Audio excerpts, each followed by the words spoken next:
U.S. President Joe Biden said on November 23 he would have an update on the Israel-Hamas hostage deal on Friday until it's done.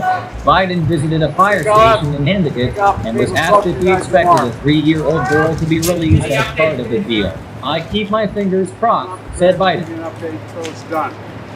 Are you expecting the little 3-year-old girl to be among the hostages released, Mr. President? Keep my fingers crossed. What do you think of the Dutch election? I'm focusing on this election. Happy Thanksgiving. Happy Thanksgiving, everybody. Mr. President, on this family holiday, what's your message to those who can't be with their families, like Paul and Evan being held in Russia? I didn't hear the last part of your question. What's your message to hostages like Paul and Evan in Russia who can't be with their families on this holiday? We ain't giving up. We're going to keep going till we get there.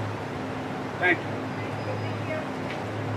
All right, everybody, thank you very much. Everybody can get back to the game.